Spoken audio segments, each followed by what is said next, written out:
Oh no, this spell destroyed us, and in Nancy it came silently. No one noticed his arrival. It was always like this with him.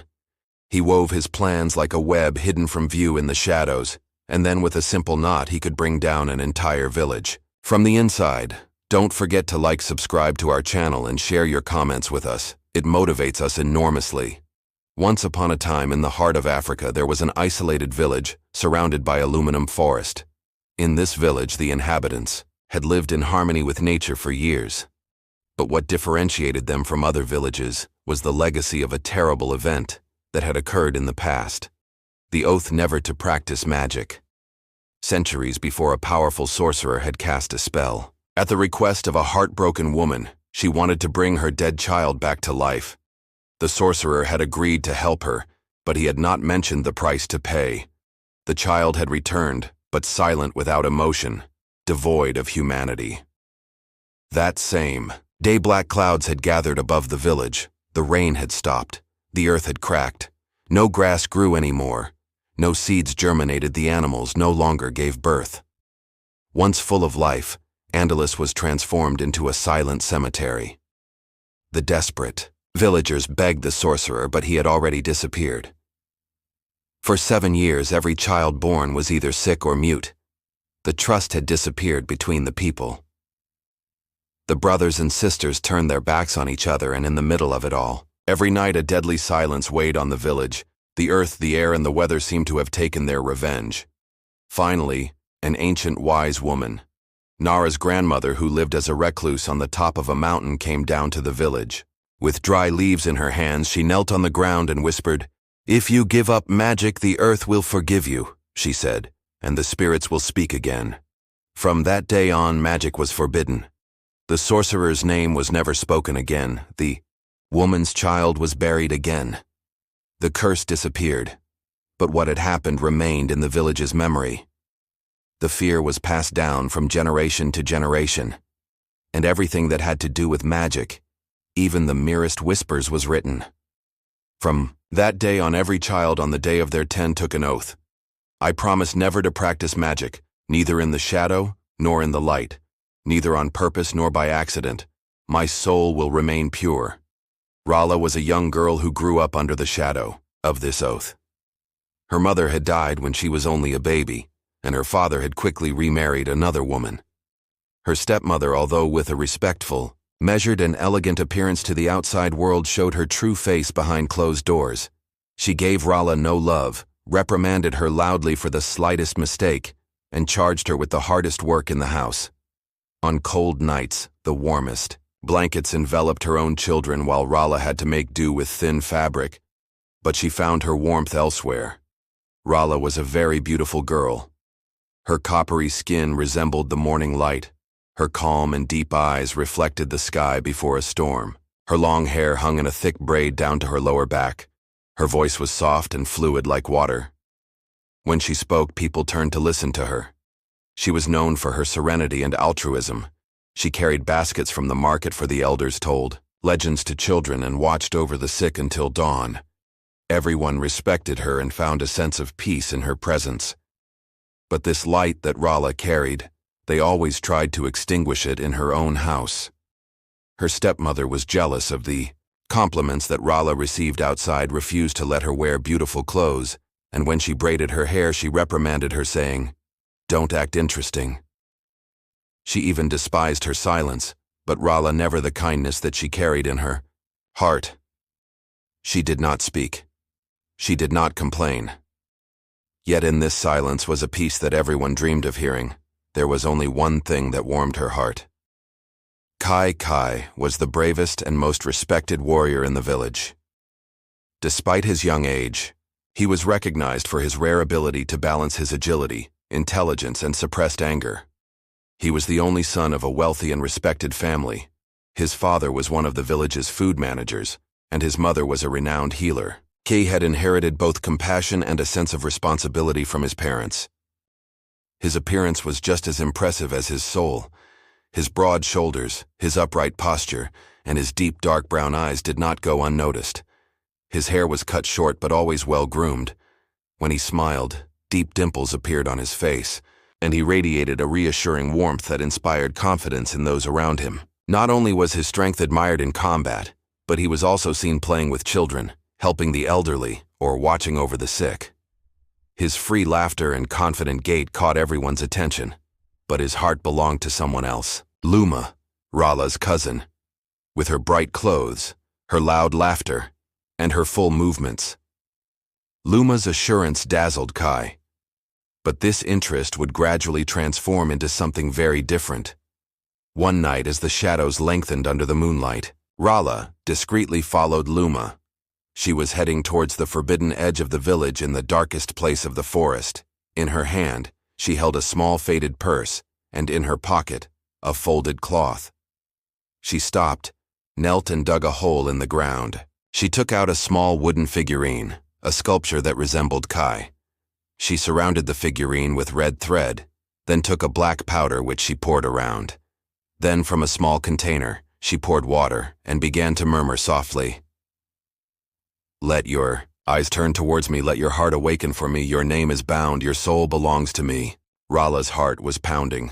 The air had grown heavy and the trees in the forest seemed to respond to her whispers with a slight creaking. Anani's shadow appeared briefly between the branches. A dark and moving spider-like shape, Luma's face showed. Both fear and unwavering faith. She believed her spell would work without knowing exactly what she was releasing. Rala slowly backed away. What she had seen had terrified her, but her feelings for Kay troubled her even more. Now she knew Luma practiced magic, and this magic would bind not only a heart but also a soul. The next day, Kai had become even more obsessed. His eyes seemed empty, his gaze. Not only did he talk in his sleep, but even when awake, he had uncontrolled reactions. Once kind and helpful, Kai was now impatient and aggressive towards the villagers. He began to shout at a child who had accidentally bumped into an old man. He turned his back on his own mother without respond to her words, and he forgot the tasks his father assigned. He avoided people's gaze while walking as if he were no longer himself. Everyone was perplexed by this transformation. His relatives cried out, "This is not the Kai we know." But with Luma, Kai was a completely different person. He listened attentively. To each of her words, remained silent at her side and sometimes held her hand while smiling gently. Everything Luma asked of him he did. With the others, he was closed, ruthless, and distant. But in front of Luma he seemed as if bewitched. The inhabitants of the village observed this situation in amazement. The young man they had all taken as a model had now become a stranger.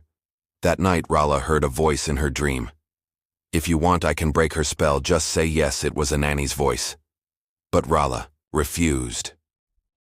She wanted to win this love not with magic but with truth. Kay's condition was worsening. He was now nothing but a shadow. Desperate Rala to see her wise woman, Naniara. She told him everything. Naniara remained silent for a long time, then sighed deeply and looked into Rala's eyes before speaking. "It is an ancient magic, a magic that came from Anani's shadow. A heart chained by a spell cannot see true love. All it perceives is only the silhouette of the one who touched it. Kai's eyes no longer belong to him. They are guided by the threads that Luma has tied. If these ties are not undone, Kyle will wander like a soul without a body. He will completely lose his identity." Frightened, Rala asked, "But is there no way to break this spell?" Narao slowly moved his head from left to right. "There is a voice, but it is narrow and sharp. The spell can only be broken by sacrifice, by sincere emotion, mixed with blood and intention. But be careful, my daughter Anansi is watching you. If you make a mistake, you will lose not only Kai but also yourself." Then she added, "The darkness only disappears when it is exposed to the light. Speak before your people, do not be afraid to reveal the truth." The next morning, Rala gathered the village in the main square. She recounted everything Luma had done, why Kai was like that, and her own silence until now. The people were shocked. Murmurs arose. It was then that Luma stepped forward. Her eyes were filled with tears, her hands trembled, but her lips remained firmly pursed. "L," she declared, "Kyle, even what is between us is true. The villagers began to whisper among themselves, but at that moment the wise old Makuba appeared advancing slowly from the edge of the square. He carried a staff in one hand and a cloak covered with green leaves on his shoulders. His deep, clear voice echoed in the air. The truth speaks not only through words but also through the earth. With his finger he pointed to the forests in the distance. The glass begins to fade. The earth dries up, the flowers no longer open. It's not just a man's heart. It's the soul of our village that's at stake. When magic is used, nature gets angry. And when nature gets angry, disaster knocks at our door. Kay at that moment stood behind Luma. His face was pale, his eyes blank. Luma turned towards him. Tell them. Kay, tell them you believe me. But Kill just looked at her. His lips trembled, but no sound came out. Then he lowered his head. A heavy silence filled the whole place. The sun had hidden behind the clouds. Even the birds had stopped singing. Rala with tears in her eyes, but the clear voice spoke again. This is not just a love story, it's the destiny of our village. If we don't act now, we will be forced to watch the green turn to black. Luma first took a step back, then shouted in anger, "She's lying. She's jealous of me. She's making it all up to attract Kai to her." Kai remained silent. Luma grabbed his arm and shook it hard. "Speak, Kai. Tell them he's lying." But Kai only stared into space. His lips moved. No sound came out. Then he bowed his head. At that moment, the wise old Makuba struck his staff against the datin ground. Silence is the highest confession. Kai's silence is like that of the earth, and the earth no longer speaks. A woman whispered. "The flowers in my garden have withered," a child added. "I couldn't get water from the river yesterday." Makuba continued. When the glass disappears, it's not just a tree that dies. When magic is used, nature withdraws its spirit. If we don't face the truth now, soon, all we'll be left with are blackened branches and parched earth. At that moment, tears fell from Luma's eyes. She whispered in a hoarse voice, "I just wanted him to love me." That's when Kai collapsed in the square. His eyes were empty. He fell to his knees. A clap of thunder rumbled, a whisper spread through the air carried by the wind. "As. He is mine now." Anansi had arrived. He rose from the air, the ground, and the fears of the people. It was not a shadow, but a darkness that crushed even the shadows. His body was covered in cobwebs, his eyes empty, but with a depth that seemed to see everything. He slid silently towards Kaile. The inhabitants recoiled in fear. Even the trees began to crack in a windless night. Kai had collapsed on his knees. His eyes were closed, his lips pale. As Anansi was about to carry him into the darkness, Rala suddenly advanced without thinking. His feet were bare. His breath was hurried, but his gaze was full of courage. The whole village held its breath. Rala placed herself in front of Kai. She opened her arms and closed her eyes. Anansi's magic touch struck her. A bright light mixed with blood gushed from her chest. At that moment, the earth cracked. The wind stopped. Anansi's rumbling voice rang out. You offer a sacrifice. It's a forbidden voice." But what had to be done was done. When Rala's blood touched the ground, a halotu of light surrounded the whole earth. Kai's eyes lit up. His body began to tremble. The spell began to unravel. The inhabitants watched in amazement. Rala's sacrifice had broken Anansi's knot. The moment the blood touched the ground, everything stopped. The sky opened. Kai's eyes regained their brightness. The spell was broken. Anan cried out, "You cut the knot." But it was too late. True love had smothered the magic. Rala stayed 7 days on the mountain. The first day she fought against hunger. The second day against the cold. The third day she faced loneliness. The fourth day, Anansi returned and handed her a bowl. Rala refused it. The fifth day she faced her mistakes. The sixth day she forgave Luma in her dreams. And on the seventh day she awoke to the light.